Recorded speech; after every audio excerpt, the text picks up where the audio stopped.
अस्सलाम वालेकुम शहज़ादियों, क्या हाल-चाल है? उम्मीद करता हूँ आप सब खैरियत से होंगे शहज़ादियों। अगर आप construction, truck driving, health care या फैक्ट्री में काम करते हो और यूरोप का कोई ऐसा मुल्क ढूँढ रहे हो जहाँ वीज़ा लगना आसान और जेब पर बोझ भी आपका कम पड़े, तो शहज़ादियों ये वीडियो आपने ध्यान से देखनी है। अगर आपको लगता है ना कि इंग्लिश या हाई एजुकेशन के बगैर यूरोप का वीज़ा जो है ना वो नहीं लगता, तो आज मैं आपका ये वहम दूर करने वाला हूँ, क्योंकि लाखों रुपए एजेंट को देकर रिजेक्शन लेने से बेहतर है कि इस मुल्क पर फोकस करो, जहाँ जॉब मिलते ही आपके लिए यूरोप के दरवाजे खुल जाते हैं। आज हम बात कर रहे हैं भाई स्लोवेनिया की, जो यूरोप के बिल्कुल सेंटर में वाक़ एक बेहतरीन शेंजन मुल्क है, जहाँ आबादी कम है लेकिन काम बहुत ज़्यादा, और इसलिए इनकी गवर्नमेंट अब नॉन ईयू वर्कर्स के लिए ना खुले दिल इनको खुशामदीद कह रही है। 2026 में यहाँ वर्कर की ना बहुत ज़्यादा डिमांड है, इकॉनमी स्टेबल है, और सबसे बड़ी धमाकेदार खबर ये है कि अब स्लोवेनिया आपको घर बैठे टीआरसी दे रहा है, यानी अब वर्क परमिट और रेजिडेंस के लिए अलग-अलग आपको धक्के नहीं खाने पड़ेंगे, क्योंकि उन्होंने सिंगल परमिट का ना सिस्टम मुतारफ़ करवाया हुआ है, ठीक है। अब आप मुल्क में बैठे-बैठाए टीआरसी ले सकते हैं और आपका जो टीआरसी कार्ड है ना वो आपको मिल जाएगा। तो अगर आप अच्छी सारी फैमिली के साथ सेटल होना चाहते हैं तो वीडियो को स्किप नहीं करना, क्योंकि स्लोवेनिया का आज मुकम्मल आपको रोड मैप दूँगा, जॉब कहाँ से लेनी है, प्रोसेसिंग कैसे करनी है, और वो गोल्डन टिप भी दूँगा जिससे आपका केस जो है ना वो रिजेक्ट नहीं होगा। सिद्धार्थ, अब इसका स्टेप बाय स्टेप जो ना सबसे पहले प्रोसीजर आपने समझना है, ठीक है। सबसे पहला और मेन स्टेप ये होता है कि आपको स्लोवेनिया के एम्प्लॉयर से एक जॉब कॉन्ट्रैक्ट लेना होता है, क्योंकि जॉब ऑफर लेटर के बगैर ना फाइल आगे नहीं बढ़ेगी। जब आपको जॉब ऑफर लेटर मिल जाती है ना, तो दूसरे स्टेप में ना लेबर मार्केट टेस्ट होता है, ठीक है, जहाँ आपका एम्प्लॉयर आपका कॉन्ट्रैक्ट वहाँ के लेबर ऑफिस में जमा करवाता है और वो देखते ही फ़ौरन आपके ना क्लियरेंस दे देते हैं। और उसके बाद बारी आती है सिंगल परमिट फाइलिंग की, जिसमें आपका एम्प्लॉयर वहाँ की एडमिनिस्ट्रेटिव यूनिट में या आप अम्बेसी में सारे डॉक्यूमेंट एम्प्लॉयर से लेकर जमा करवाता है। जैसे ही आपका केस ओके होता है ना, अम्बेसी आपको टाइप डी वीज़ा इशू कर देती है, जो आपको सिर्फ स्लोवेनिया पहुंचने के लिए होता है, ताकि अपना जो कार्ड होता है ना वो आप जाकर वसूल कर सको। अब यहाँ पर ना काफ़ी ज़्यादा कन्फ्यूजन भी है, बहुत सारे लोगों के लास्ट टाइम भी मुझे मैसेज आए थे कि भाई जो है ना अब कार्ड जो है आपको घर मिलता है। तो मैं आपको अगेन बता दूं, आपको सिर्फ वीज़ा स्टिकर जो है ना वो आपको यहाँ पर मिलता है, और कार्ड का जो नंबर होता है ना वो आपको मिल जाता है, वो असल कार्ड आपको वहाँ से ही मिलना होता है, ठीक है। तो अब आप पूछेंगे सर भाई ये बात तो ठीक है, ठीक है, ये हर कैटेगरी का, हर सिस्टम का, हर वीज़े की ना एक अलग अलग कैटेगरी होती है, इसे आपने थोड़ा सा समझना है, ठीक है। बस आपको जो असल कार्ड है वो वहाँ से ही मिलना होता है, ठीक है। लेकिन आपको टाइप डी वीज़ा और उस कार्ड का नंबर जो है ना वो आपको आपकी होम कंट्री से ही मिल जाना होता है, ठीक है। अब आप पूछेंगे सर भाई यहाँ पर जॉब कौन कौन सी हैं, तो भाई यहाँ पर सबसे ज़्यादा जो जॉब्स है ना वो कंस्ट्रक्शन सेक्टर में है, ड्राइविंग की है, हेल्थ केयर या फैक्ट्रियों में जो है ना सबसे ज़्यादा जॉब्स हैं, क्योंकि स्लोवेनिया में मैं बहुत सारी जो फैक्ट्रीज है ना वो स्पेयर पार्ट बनाती हैं कारों के, चाहे कोई भी दूसरा काम है ना उसके रिलेटेड, ठीक है।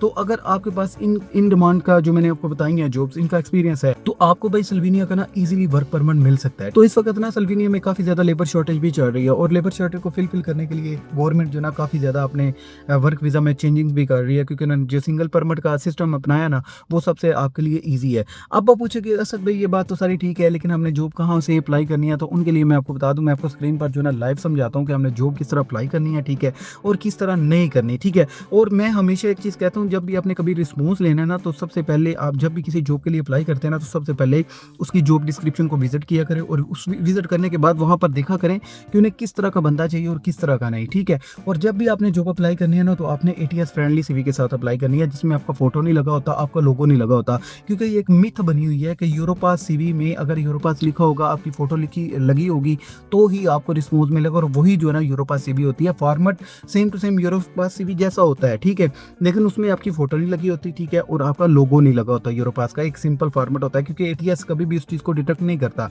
जिसमें फोटो लोगो जो है ना वो लगा होता है, क्योंकि इनके हर वेबसाइट के, हर जो पोर्टल के, हर एजेंसीज के एक एल्गोरिदम होते हैं, ठीक है। भाई देखें, पता नहीं कितने बंदे जो है ना वो मुझे मैसेज करते हैं, तो अब सोचे जो जॉब अप्लाई करने वाले होते हैं वो कितने बंदे जॉब अप्लाई करते हैं ओवर ऑल द वर्ल्ड, ठीक है। तो ऑल द वर्ल्ड में भाई उन्होंने एक एल्गोरिदम सिस्टम लगाया होता है कि जी हमें सिर्फ ये कैटेगरी के बंदे जो है ना ये चाहिए, ठीक है। और ये जो एटीएस सिस्टम होता है ना वो उठाकर सिर्फ सेम कीवर्ड वाली सीवी उनके सामने रखता है, और वो जो है ना उसके बाद सिलेक्शन होती है, ठीक है। अब आप पूछेंगे असद भाई ये सारी चीज़ें तो ठीक है, मैं आपको स्क्रीन पर आगे बताता हूँ। तो यहाँ पर सैलरी का भी बता दें, तो सैलरी भाई आप यहाँ पर ना ईजिली 1500 यूरो से लेकर ना 2500 यूरो तक इजीली घर बैठे जो ना आप कमा सकते हैं, ठीक है। और ये बड़ी अच्छी बात है, सैलरी भी अच्छी है एज़ कम्पेयर रोमानिया के, या फिर एज़ कम्पेयर बुल्गारिया के, इन कंट्रीज़ की निस्बत यहाँ पर स्लोवेनिया में ना आपको बड़ी अच्छी जो है ना सैलरीज मिलती हैं। तो जॉब पर कैसे अप्लाई करना चाहते हो वो मैं आपको स्क्रीन पर लेके जाता हूँ, ठीक है। आज की वीडियो थोड़ी सी मुख्तसर है, आपको सिर्फ जो ना मकसद यही है कि आपको जॉब्स का पता चल जाए कि भाई जॉब किस तरह अप्लाई करनी है, ठीक है। तो जॉब अप्लाई करने के लिए आपके पास अच्छा एटीएस फ्रेंडली सीवी होना चाहिए, ठीक है। तो जॉब कैसे अप्लाई करनी है उसके लिए मैं आपको स्क्रीन पर लेके चलता हूँ, चलते हैं अपनी स्क्रीन पर, आपको आपको सारी चीज़ें जो है ना वो क्लियर हो जाएंगी, ठीक है। आपको जॉब पोर्टल भी दिखाता हूँ, ठीक है, और यहाँ पर आपको सारी इस वीज़ा कैटेगरी की इन्फॉर्मेशन कहाँ से मिलेगी वो भी आपको मिल जाएगी। तो चलते हैं अपनी स्क्रीन पर। शहजादे हो, ये सल्वीनिया की ऑफिशियल वेबसाइट है। यहाँ पर आपको ना जॉब सीकर के रिलेटेड जितनी भी चीज़ें ना वो क्लियर आपकी हो जाएंगी, ठीक है। आपने यहाँ पर आ जाना है, इसका लिंक जो ना व्हाट्सअप चैनल पर आपको मिल जाएगा। Dear job seeker, welcome to the employment service of Slovenia, ठीक है। आप यहाँ पर देखें single resident and work permit, ठीक है, ये थर्ड कंट्री नेशनल के लिए है। इसके लिए थोड़ा सा नीचे करेंगे, ये बोस्निया के लिए है। इसके अलावा यहाँ पर सर्बिया के लिए भी है। तो आप भाई यहाँ पर ना इसकी डिटेल वगैरह जो ना जितनी भी चेक कर सकते हैं, ठीक है। सिंगल परमिट पर जैसे आप क्लिक करेंगे आपको पता चल जाएगा ये थर्ड कंट्री नेशनल के लिए सिंगल परमिट इन्होंने अनाउंस किया हुआ है, ठीक है। अब यहाँ पर आपको हर चीज़ जो ना मिल जाएगी, ठीक है। आप यहाँ पर जॉब वैकेंसीज को भी चेक कर सकते हैं, यहाँ पर कौन कौन सी जॉब पड़ी हुई हैं, ठीक है। और यहाँ पर ये किन किन कैटेगरी में जॉब्स निकलती रहती हैं, ठीक है। तो आप सिंपली इसका सिंपल सा तरीकाकार है, ठीक है। आप डायरेक्ट जॉब को सर्च करें या फिर फिल्टर लगा लें, ठीक है। फिल्टर लगाने के बाद जो ना आप डायरेक्ट यहाँ पर भी अपनी जॉब को अप्लाई कर सकते हैं। यहाँ पर देख लें कितनी ज़्यादा जॉब पड़ी हुई है, ठीक है। लैंग्वेज आपने इसकी चेंज कर लेनी है। चेंज करने के बाद ये ऑफिशियल वेबसाइट आपको दे रहा हूँ, ठीक है। और भाई आपने यहाँ पर ना अपने CV और कवर लेटर के साथ अप्लाई करना है। मैं हमेशा कहता हूँ कि भाई जब भी आप किसी भी जॉब को ओपन करते हैं ना तो उसकी डिस्क्रिप्शन को आपने विजिट करना है, ठीक है। जब आप डिस्क्रिप्शन को विजिट करेंगे ना तो आपको पता चल जाएगा कि उनको किस तरह का बंदा चाहिए, किस तरह का नहीं, ठीक है। इसकी लैंग्वेज जो ना वो आपने चेंज कर लेनी है। लिंक आपको मेरे व्हाट्सअप चैनल पर मिल जाएगा। अब दूसरी गवर्नमेंट की ऑफिशियल वेबसाइट दिखाई जा रही है रिपब्लिक ऑफ स्लोवेनिया के नाम से। यहाँ पर आपको रेजिडेंस परमिट के रिलेटेड, फैमिली को बुलाने के रिलेटेड, फीसिस के रिलेटेड सारी इन्फॉर्मेशन जो ना लेटेस्ट न्यूज़ तक आपको यहाँ पर मिल जाएंगी, ठीक है। अब आपने थोड़ा सा नीचे स्क्रॉल करते जाना है, इसकी डिटेल जो ना वो आपने विजिट करनी है, ठीक है। अगर आपका बच्चा, आपने फैमिली बुलानी है उसकी क्या कंडीशन होगी, आपने यहाँ पर काम करना है या वर्क चेंज करना है उसकी क्या कंडीशन होगी, ये ईच एंड एवरीथिंग जो है ना फीसिस वगैरह हर चीज़ यहाँ पर ना लिखी हुई है, ठीक है। आप इसे भी चेकआउट कर लीजिएगा। तो अब मैं आपको जॉब दिखाता हूँ कि ठीक है आपने जॉब किस तरह अप्लाई करनी है, उसके लिए ऑफिशियल पोर्टल कौन कौन से हैं जहाँ पर आपको जॉब मिल सकती है। तो उसके लिए सीधा मैं आपको जॉब पोर्टल तो पहले जॉब पोर्टल आपको दिखाई जा रही है, ठीक है। यहाँ पर आपने आ जाना है, सीधा आपने फाइंड अ जॉब पर क्लिक करना है। वैसे आप जॉब वैकेंसीज पर भी क्लिक कर सकते हैं, ठीक है।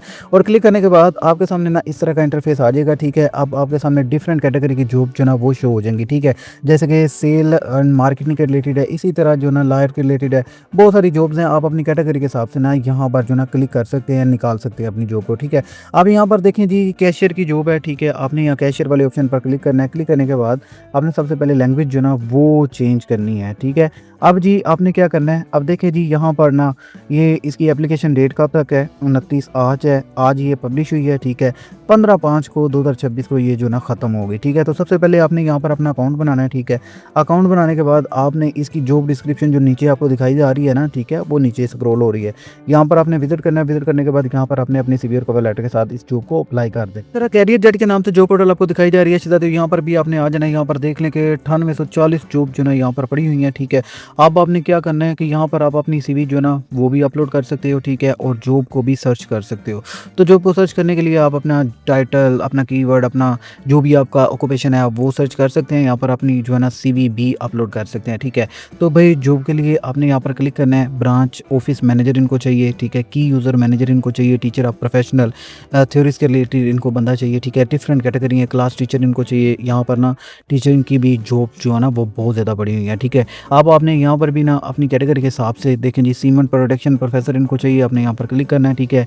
ये सिर्फ एग्जाम्पल के तौर पर आपको मैं बता रहा हूँ, ठीक है। अब यहाँ पर देखें जी एजुकेशन आपकी कितनी होनी चाहिए, ठीक है। उसके बाद यहाँ पर इस ईमेल पर आपने अपना ना CV इनको सेंड कर देना है, ठीक है। अब CV किस तरह इसके रिलेटेड सिमिलर जॉब भी आ गई हैं आपके सामने, ठीक है। आप कोई भी जॉब एज लाइक अगर आप ड्राइवर की जॉब को सर्च करते हैं ना तो वहाँ पर ना आपको नीचे ना सिमिलर जॉब में मिल जाएंगी। तो यहाँ पर भी आप अपने CV और कवर लेटर के साथ इनको ईमेल कर सकते हैं, जॉब को भी अप्लाई कर सकते हैं। इसी तरह आपको रिक्रूटमेंट एजेंसी भी दिखाई जा रही है, ये डिको के नाम से। कुछ आपको रिक्रूटमेंट एजेंसी के लिंक जो ना मेरे व्हाट्सएप चैनल पर भी मिल जाएंगे, ठीक है। आप इसके अलावा ग्लासडोर, लिंक्डइन, इंडीड पर भी अप्लाई कर सकते हैं, ठीक है। आप डायरेक्ट कंपनीज भी गूगल से निकाल सकते हैं, ये आपकी मर्जी है। डायरेक्ट यहाँ पर जॉब भी सर्च आप कर सकते हैं, ठीक है। और इसके अलावा अगर आप थोड़ा सा नीचे स्क्रॉल करेंगे ना तो डायरेक्ट इनको आप ना अपना CV भी सबमिट करवा सकते हैं। सबमिट योर CV पर क्लिक करें, ठीक है। जैसे ही आप क्लिक करेंगे ना तो आपके सामने इसका जो पूरा पेज है ना वो सामने शो हो जाएगा, ठीक है। जिसमें आपका नेम आ जाएगा, ठीक है। रजिस्ट्रेशन आ जाएगी आपका डेटाबेस में ना, स्लोवेनिया के डेटाबेस में आपका CV और कवर लेटर जो है ना वो रजिस्टर्ड हो जाएगा, ठीक है। तो आपने यहाँ पर अपना सारा नाम पता दे के आपने यहाँ पर भी रजिस्टर कर देना है, ठीक है। इसके अलावा आप यूरोस पर भी अप्लाई कर सकते हैं। तो मैं आपको डिफरेंट साइट दूंगा, आपको सिर्फ तरीकाकार बता रहा हूँ कि भाई इस तरह सिर्फ आपने अपना ना CV सबमिट करना होता है। आप अपना CV अगर सबमिट कर देंगे तो उनके डेटाबेस में आपका CV जो है ना वो सबमिट हो जाएगा। तो जब इनको ज़रूरत होगी वो आपको रिस्पॉन्स जो है ना वो ज़रूर करेंगे।